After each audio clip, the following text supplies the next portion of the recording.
How to create a Bybit account. Hi everyone, welcome back to another video from Trading for Beginners. If you are in Bybit and want to create a new account, then first of all, download and install the Bybit app on your mobile device, or you may also visit the official Bybit website. I'm just going to do it on my Bybit app in this video. Launch open the Bybit application and then you'll end up in this homepage. Click on the profile icon at the top left and select the sign up button to create a new account. Now select your location from the drop-down provided in the page and click on create account.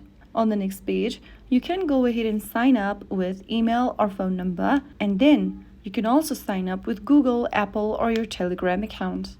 I'm just going to use the email option. Go ahead and enter your valid email address or your phone number you want to sign up with. After you do that, check this little square box at the bottom if it hasn't been checked, and then tap on sign up now. But before that, if you've got a referral code, click the referral code drop down and type it in the text box. If not, you can skip this referral code section and tap on sign up now. On the next page, you'll need to enter your 6-digit verification code that will be sent to you via your email. Go check your email inbox for the email that you just typed in. After entering the code, if you want to save a passkey right now, you can tap on add passkey, scan your fingerprint or your face ID depending upon your device, and you'll be able to make a successful registration for the account. The next thing you want to do is to go ahead and complete your identity verification to unlock the full range of Bybit products and services.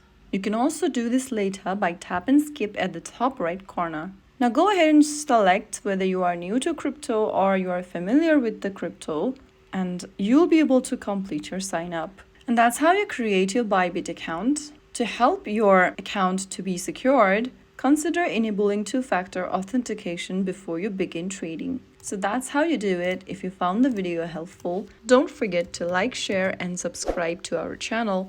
I will see you again in the next video. Thank you for watching.